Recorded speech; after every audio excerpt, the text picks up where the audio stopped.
No calor do momento, basta um grito, uma suspeita, um boato e tudo pode se transformar em uma tragédia. Bora, menino, bora, deita. Bora. Pra cá, pra cá. Vai pra cá, pra cá, pra cá. Bora, pega aí. Bora. Bora. Bora aí, não deixa correr não. Segura ele. Segura. No começo do século XX. O linchamento, seja ele físico ou virtual, é um problema sério que fere os direitos das pessoas e a justiça. Antigamente, o linchamento físico acontecia quando grupos de pessoas puniam alguém sem seguir as leis. Um exemplo triste disso aconteceu nos Estados Unidos, no começo do século XX, quando muitas pessoas foram vítimas de violência por causa do racismo.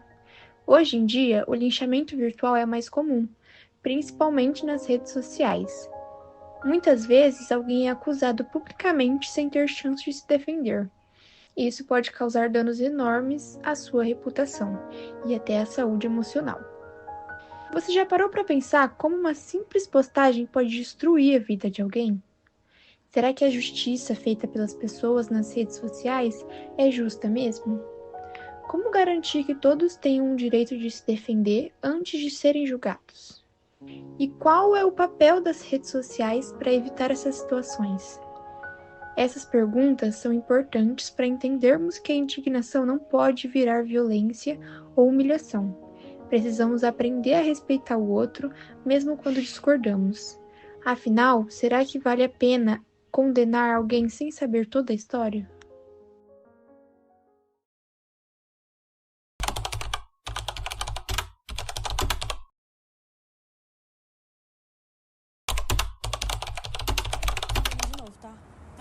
Beleza? Pronto? Meu nome é Aline, eu tenho 21 anos e eu sou estudante de Direito. Meu nome é Tainá, tenho 23 anos e eu sou bacharel em Direito. Meu nome é Milena, eu tenho 22 anos e sou estudante de Direito.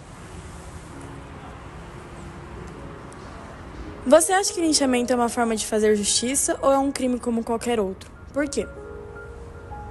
É um crime como qualquer outro porque não compete a nós exercer essa justiça, porque nós não somos o melhor um que o outro para fazer isso com as nossas próprias mãos. Na sua opinião, até onde uma pessoa ou um grupo pode ir fazer justiça com as próprias mãos? Acredito que justiça com as próprias mãos ninguém deve fazer, até porque existe lei para isso. Porém, a partir do momento que a lei falha em muitos aspectos e é muito demorada, acaba nos deixando nervoso. Queremos acreditar que, a partir do momento que acontece algo com a nossa família ou com alguém que a gente ama, a gente quer fazer justiça. E a gente vendo que a justiça é demorada demais, não tem muitas falhas, às vezes não cumpre o que tem que ser cumprido, então queremos agir de imediato. E é com isso que acontece fazer justiça com as próprias mãos. Você confia na justiça brasileira? Se não confia, que tipo de justiça você considera justa? A justiça brasileira ela é uma justiça muito falha e muito demorada. E ela não é 100% justa. Então, assim, para termos uma justiça justa, de fato, teria que tudo correr perfeitamente. Tanto os prazos quanto as denúncias, tudo teria que ser apurado de imediato, coisa que não acontece. O que você faria se visse alguém cometendo um crime na sua frente? Chamaria a polícia ou tentaria intervir? Por quê? De imediato, eu chamaria as autoridades responsáveis, porque eu não tenho força nem autoridade mesmo que a polícia ou os bombeiros têm. E depois disso, se fosse ao meu alcance, eu tomaria a frente e interviria. De que maneira o linchamento virtual difere do linchamento presencial, em termos de impacto psicológico e social às vítimas? Acredito que ambos os linchamentos, tanto virtual quanto presencial, interferem no psicológico da vítima. Só que o presencial não interfere só no psicológico, mas sim fisicamente. O que acaba ocasionando também mais e prejudicando mais o psicológico da pessoa. Que pode acontecer no caso de você linchar alguém, a pessoa ficar de cama ou ir para uma cadeira de roda, o que agrava mais ainda a questão psicológica da pessoa. Então, eu acredito que ambos têm impactos psicológicos. Linchamento é um ato de violência coletiva praticado por um grupo de pessoas contra um indivíduo, geralmente acusado com ou sem provas de ter cometido um crime. Quais são os riscos de permitir que a população exerça uma espécie de justiça por meio de linchamentos? E como o sistema jurídico deve atuar para prevenir esses atos? O linchamento ele não é uma forma de justiça, porque a partir do momento que ele pode ferir a integridade de outra pessoa, ele já é configurado como um crime. Então, a maior prática disso pode ser quando você vai linchar alguém sem saber de verdade os fundamentos da coisa e você pode acabar linchando uma pessoa inocente, que é algo que acontece. E é muito comum no nosso cotidiano. E a forma que a justiça poderia agir em relação a isso seria tomar medidas mais apuradas para tentar resolver, porque lei para tudo que você imaginar existe, só que ela é muito falha na hora da execução. Então, se tudo colaborasse para que ocorresse da forma certa que deveria ser, tipo assim, as coisas dentro do prazo, a denúncia correta, as autoridades também à disposição, aí seria diferente. Então, a justiça poderia intervir dessa forma. Como as redes sociais e plataformas digitais contribuem para o fenômeno do linchamento virtual? E quais limites devem ser estabelecidos para evitar esses abusos? O linchamento virtual acontece a partir da cultura de cancelamento que foi criada. Então, por exemplo, eu quero cancelar fulano de tal porque a opinião dele não é a mesma que a minha.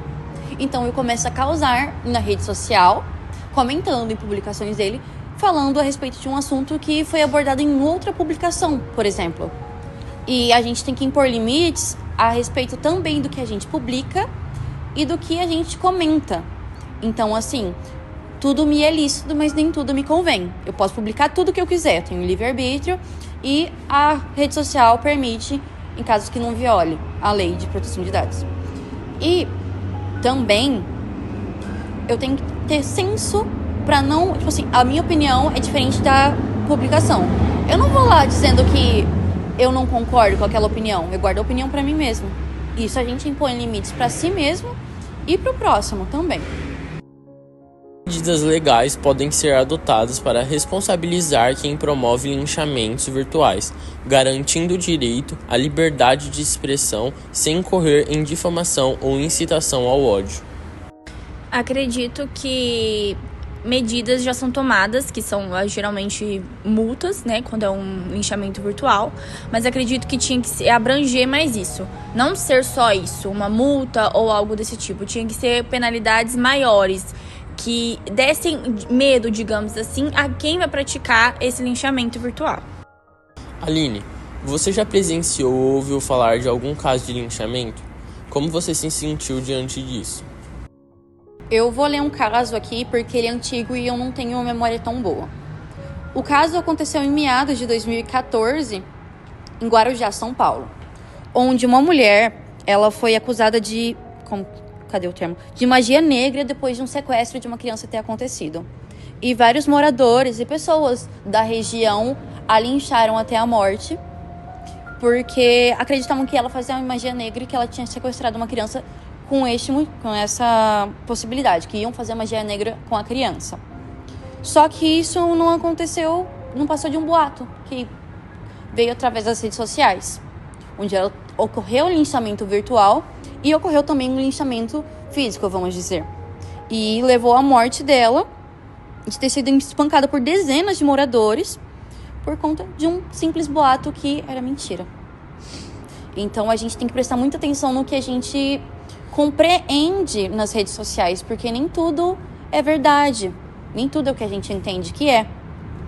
Porque, imagina, a gente lê isso e pensa, putz, é verdade, é uma página que eu confio, vamos dizer assim, uma pessoa que eu confio.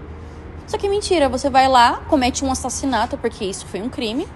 Acredito que essas pessoas deveriam ter uma pena digna, porque tiraram a vida de uma pessoa que não tinha motivo algum. Não tinha envolvimento algum. Diante de tudo isso, qual sua conclusão sobre o linchamento? O linchamento ele não é uma justiça, ele é uma vingança desorganizada. A justiça, de verdade, ela é aquela que respeita o direito de todas as pessoas.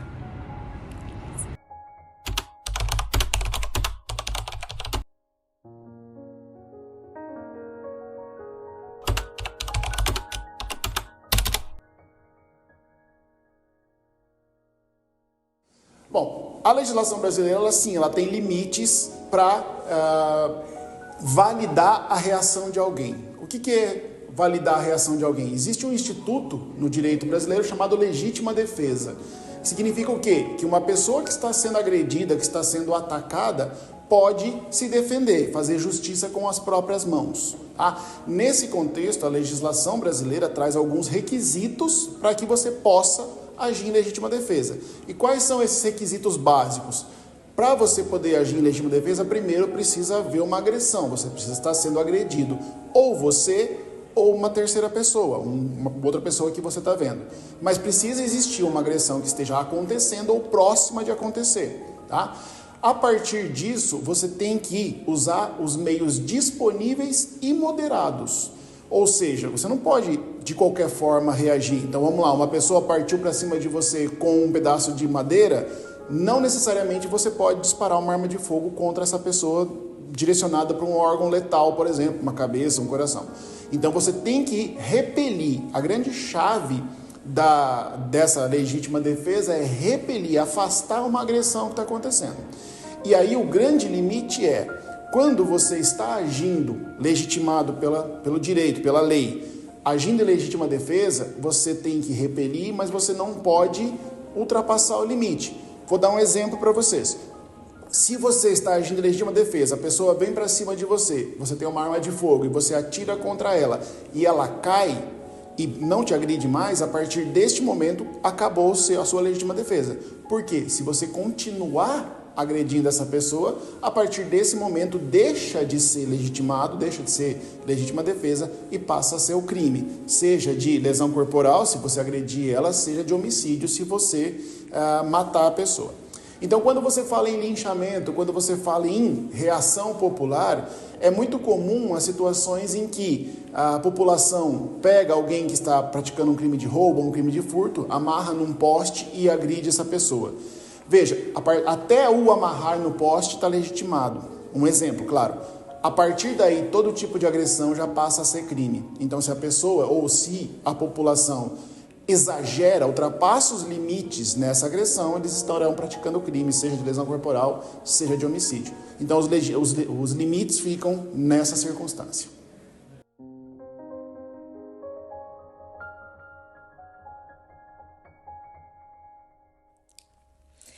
Em vez de esperar a atuação da justiça formal, muitas vezes a multidão decide agir por conta própria, atacando fisicamente e muitas vezes até mortalmente a pessoa acusada. O linchamento virtual pode ser definido como uma manifestação de justiça coletiva digital extrajudicial, na qual internautas agem como juízes e executores morais, julgando e punindo alguém que supostamente violou normas morais, sociais ou culturais, mesmo sem provas consistentes ou espaço para a defesa. A justiça orienta a convivência social com base na equidade e no respeito aos direitos. Ela é aplicada por meio do sistema jurídico, sustentado por leis criadas para regular comportamentos e resolver conflitos. As leis garantem direito, deveres e punições, devendo ser aplicadas com imparcialidade e respeito ao devido processo legal. A desinformação é a divulgação de informações falsas ou manipuladas, de forma intencional ou negligente. Com a rápida circulação em redes sociais, ela pode distorcer fatos, influenciar opiniões e comprometer a justiça, gerando julgamentos precipitados e afetando a confiança nas instituições legais. O linchamento virtual é um tipo de violência psicológica que ocorre principalmente nas redes sociais, quando uma pessoa é vítima de ataques em massa, como ofensas, ameaças, xingamentos, exposições de dados que ocorre por parte de inúmeros usuários.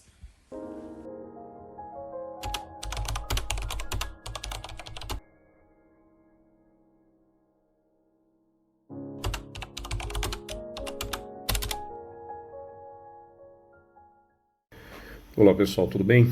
A ideia aqui é fazer alguns comentários acerca do chamado linchamento virtual e as possíveis consequências jurídicas advindas desse tipo de prática. A pergunta que me foi feita primeiro aqui é se nós temos legislação aqui no Brasil aplicável a casos de linchamento virtual. Acho que a primeira coisa interessante da gente pontuar é o que a gente pode entender por linchamento virtual. Penso que podemos entender por linchamento virtual qualquer tipo de campanha difamatória, qualquer tipo de campanha que busca desqualificar uma pessoa e atacar uma pessoa a partir de discursos de ódio, de mentiras propagadas por ambiente virtual. Seja no Facebook, seja Instagram, seja Discord ou outros canais de comunicação em ambiente virtual. Sim, nós temos legislação no Brasil que se aplica a isso, né? Não necessariamente uma legislação que vai tratar especificamente de práticas ilícitas realizadas em ambiente virtual, mas práticas ilícitas de uma maneira em geral que podem ser aplicadas à legislação comum que nós temos, seja o Código Penal, seja o Código Civil, diante da prática dos ilícitos, conforme a esfera, né, conforme o bem jurídico que tenha sido violado. Né? Se é um bem jurídico protegido pelo direito penal, a gente aplica o direito penal. Se é um bem jurídico tutelado, protegido pelo direito civil, a gente aplica o direito civil, a legislação civil.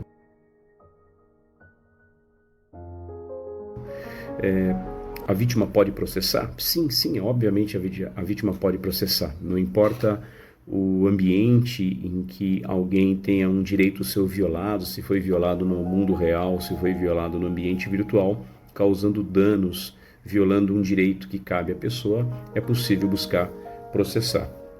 Os caminhos sempre por intermédio de um advogado, buscando o poder judiciário conforme a esfera do direito violado. Né? Se vai buscar uma reparação civil, né, um dano moral, por exemplo, a gente busca um processo na vara civil. Se é uma questão de crime que tenha sido cometido em desfavor dessa pessoa, ela vai buscar responsabilização na esfera de uma vara criminal. O grande problema, talvez, o grande desafio maior a ser superado é você identificar a autoria, porque principalmente quando se fala em crime, você tem autoria e materialidade, né? Quem praticou? E muitas vezes essas práticas covardes feitas a partir de ambientes virtuais são feitas sob um manto de anonimato, né? Perfis falsos criados para que haja aí um encorajamento por parte dos covardes em atacar, protegidos por um avatar, protegidos por uma imagem que não representa quem eles são de verdade. E a mesma coisa na esfera civil, né? A dificuldade de você encontrar a pessoa que pratica o ilícito civil e, consequentemente, colocá-la no polo passivo da ação para responsabilizá-la. Portanto, é possível a responsabilização desde que você consiga localizar quem são essas pessoas que estão fazendo essas veiculações. Me foi perguntado também a possibilidade de você responsabilizar criminalmente o compartilhamento de conteúdo ofensivo. Sim, né, você está propagando uma ideia que é uma mentira, que ofende, que machuca alguém, e liberdade de expressão, né, porque a gente fala muitas vezes disso, né, um direito tão importante e que tem sido muito mal compreendido, buscando justificar qualquer tipo de prática sob um manto, sob essa vestes de liberdade de expressão, e não liberdade de expressão, como foi muito bem dito por um dos ministros, me escapa agora quem seja, do STF, talvez o ministro Alexandre de Moraes, dizendo que liberdade de expressão não é liberdade de agressão, não é uma liberdade que você pode fazer qualquer coisa, né? Você tem que ser responsabilizado por aquilo que você fala.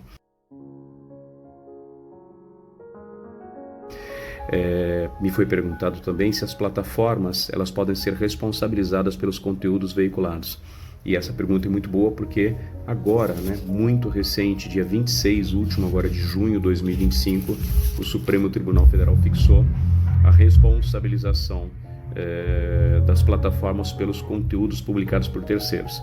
Haverá uma série de mecanismos, né, que vão ser necessários para essa responsabilização, mas sim a possibilidade de responsabilizar os veículos, as plataformas, pelos conteúdos veiculados.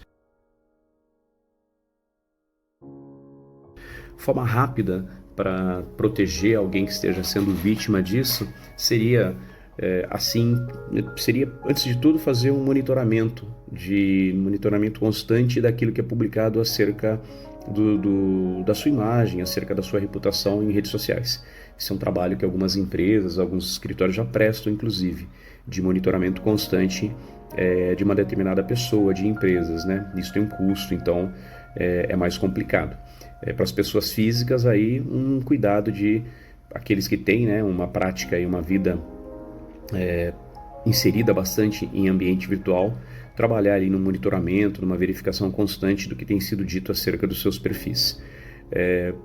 Diante de uma publicação ofensiva, de uma prática, de uma campanha de desqualificação, né, para a gente pensar no linchamento virtual, diante de uma campanha de desqualificação feita na internet, a imediata notificação extrajudicial da plataforma, para que a plataforma possa retirar aquele conteúdo que veicula mentiras, que veicula um discurso de ódio, que veicula uma campanha de desqualificação.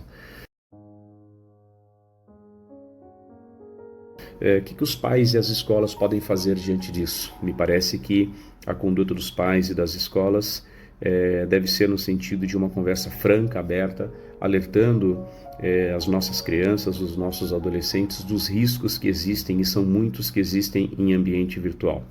Então, uma conversa franca, uma conversa direta, sem tabus, sem vergonhas, né? Sem vergonhas no sentido de pudores desnecessários.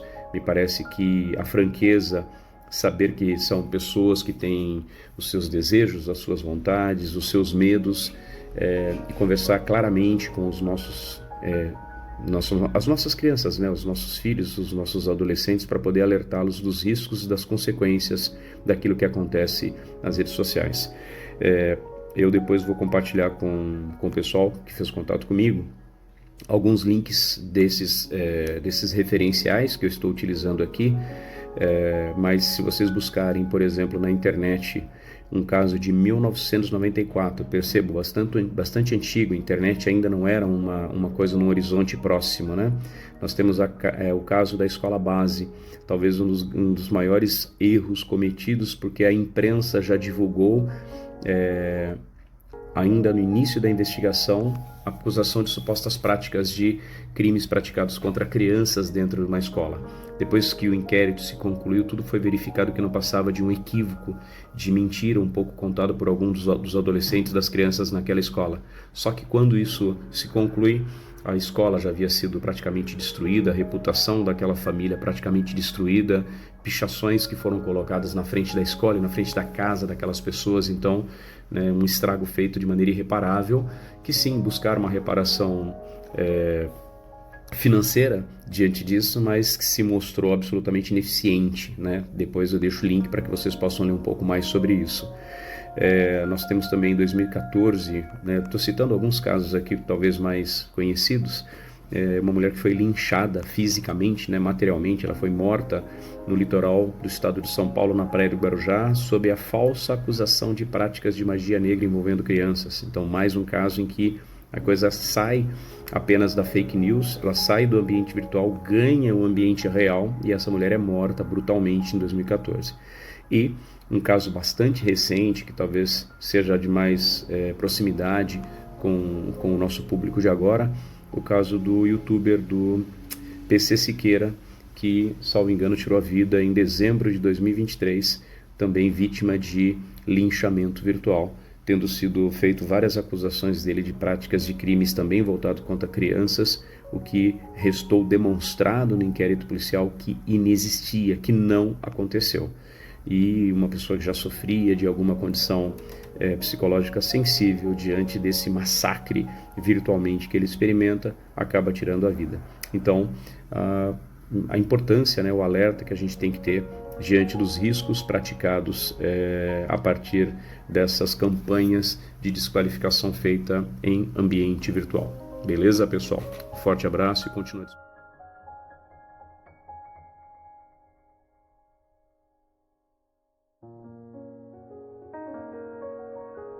Ao longo deste documentário, buscamos entender as diversas opiniões sobre onde e quem deve definir os limites da indignação popular, questionando quem tem o poder de julgar e punir e quais são as consequências quando esses limites são ultrapassados.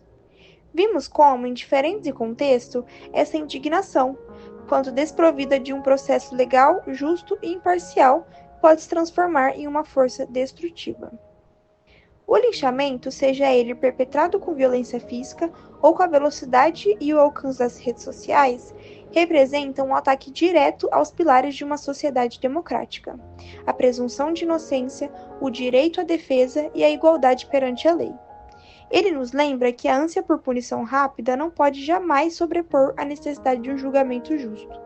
Portanto, a verdadeira justiça não se constrói no calor do momento de uma revolta, mas sim no respeito aos procedimentos legais, na garantia dos direitos de todos os envolvidos e na busca incessante pela verdade, mesmo quando ela é complexa. A reflexão sobre o linchamento é um convite constante à vigilância. A defesa da justiça é a defesa da nossa própria humanidade.